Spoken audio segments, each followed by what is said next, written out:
Imagine waking up to a world where one human emotion has vanished forever. No fanfare, no warning, just an absence so complete you forget it ever existed, and every instinct wired around it recalibrates. This is not a thought experiment about happiness or comfort. It is a close look at what the loss of three specific negative emotions, shame, jealousy, and sadness, would actually do to individuals, relationships, and whole societies. Each scenario stands alone, separate in time and consequence.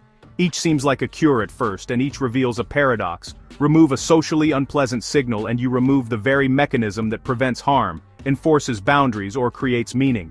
First, imagine a world where nobody ever felt shame again. At the moment shame disappears, human life does not become carefree, it becomes unmoored. Shame is not only a private sting, it is a public regulator. It is the internalized sense that what you did or might do will be seen as dishonorable by others, and that anticipation of social disapproval will change behavior.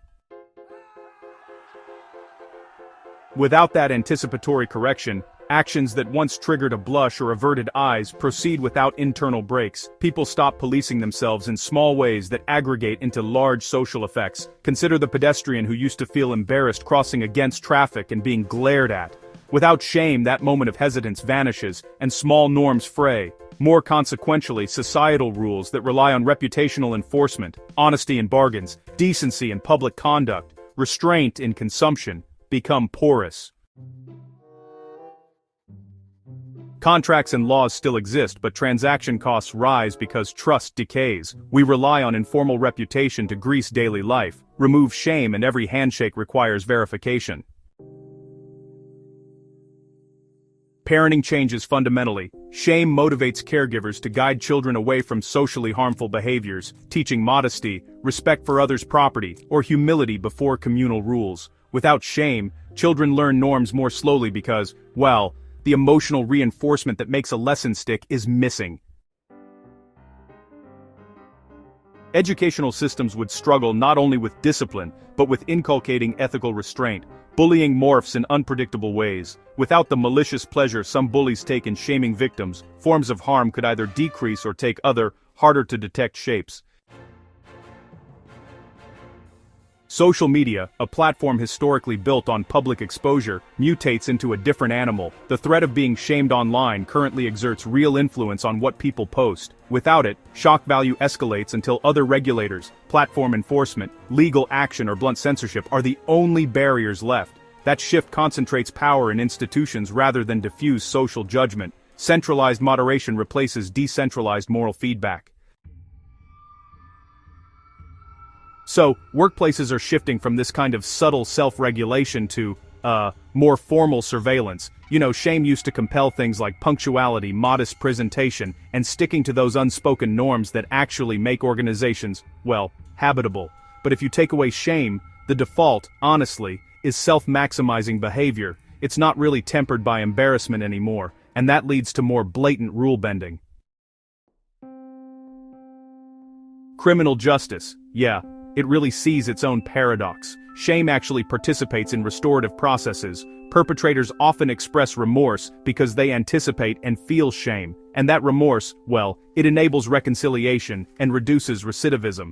But a justice system without shame has to replace emotional accountability with, mechanistic punishments or hyper-technical rehabilitation programs, and both of those are less adaptable and, honestly, more expensive. On the other hand, proponents might say that removing shame actually liberates oppressed groups who are bound by corrosive cultural shaming, like victims of slut-shaming, body-shaming, or caste-based humiliation. And, yeah, some forms of social shame are definitely instruments of injustice. But, the wholesale erasure of shame does not target only the abusive deployments. It actually removes the calibrating mechanism that discourages genuinely harmful behavior, not just oppressive moralizing. Sexual exploitation, for instance, thrives when perpetrators encounter no visceral internal deterrent. And honestly, legal enforcement is often slow or just really localized. In a world without shame, exploiters might escalate, knowing social condemnation will not slow them. Business ethics provide a concrete example. Many corporate wrongs are deterred less by the fear of legal sanction and more by the fear of reputational collapse. A product failure that causes public outrage, a video of negligent behavior that goes viral, a scandal that makes boards and investors nervous, removes shame, and reputational risk flattens. Companies could take more aggressive shortcuts, because the social cost, the feeling of national or consumer-level disgrace, no longer exists to counterbalance immediate profit. Regulators would need to impose stricter rules and heavier penalties to achieve the same restraint previously obtained through social shame. Those penalties are blunt and often create incentives for avoidance, not true ethical improvement.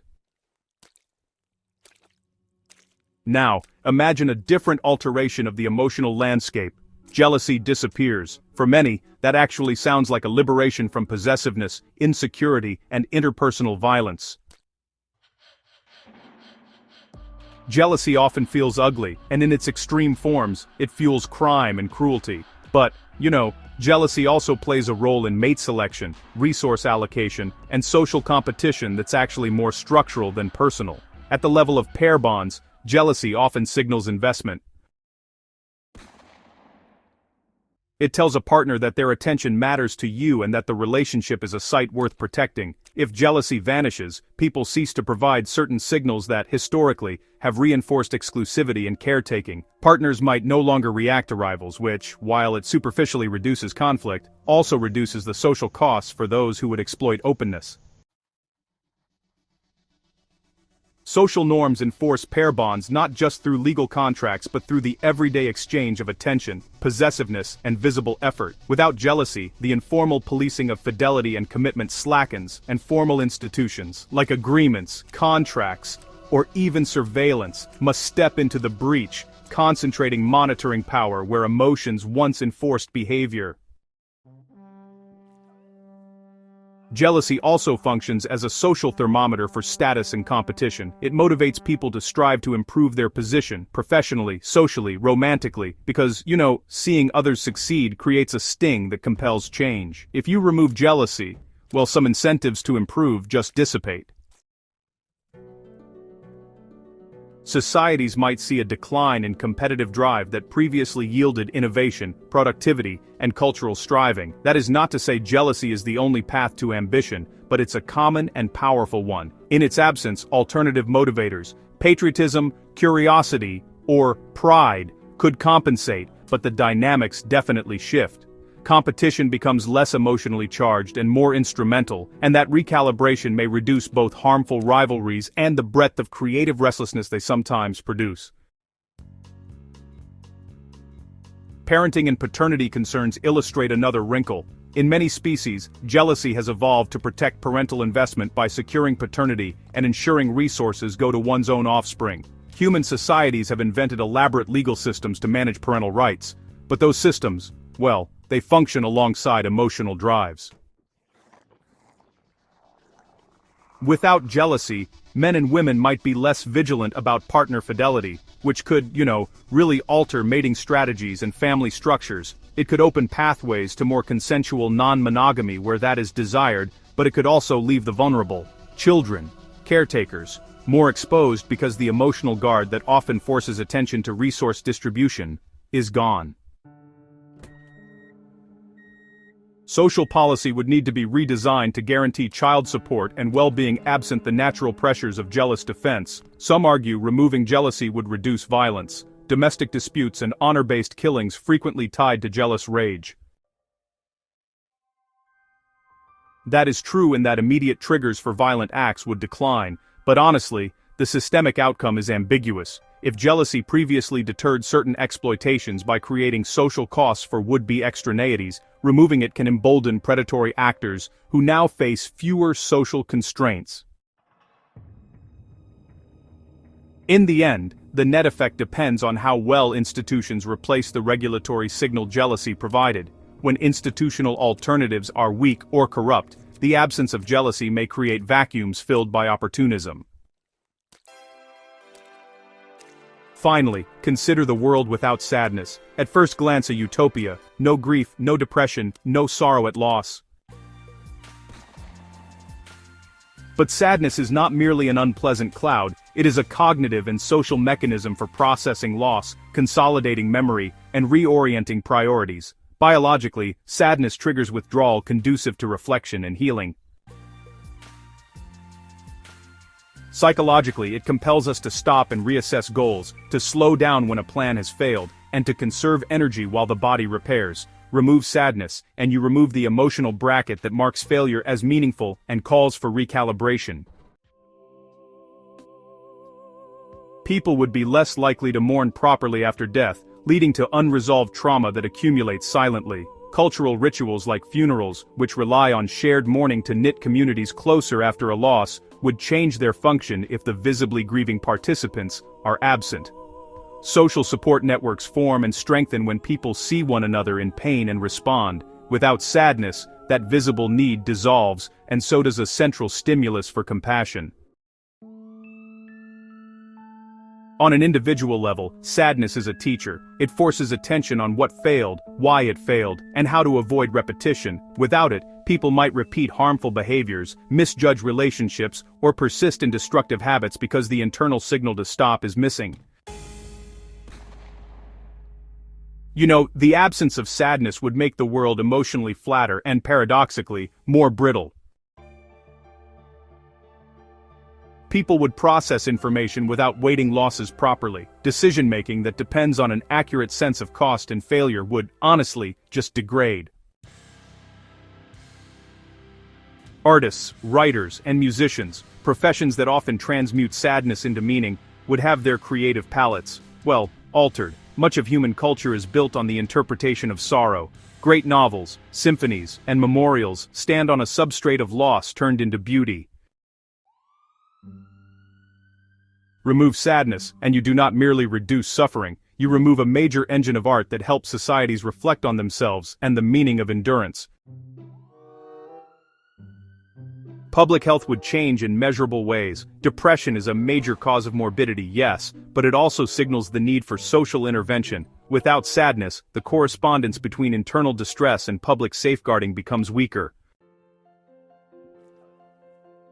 On the other hand, the removal of pathological sadness would reduce certain suicides and chronic misery, but the trade-off is subtle. While some immediate suffering diminishes, long-term adaptability might decline.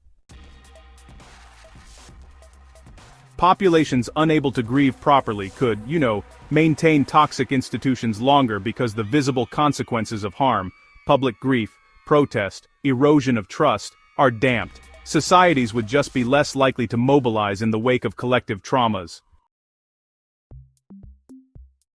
Across all three removals, the same paradox repeats. Eliminate a negative affect and, well, you erase an essential feedback signal. Shame encourages restraint and avoids social fragmentation. Jealousy motivates protection, investment, and sometimes reform. Sadness forces attention to failure, grief, and necessary change.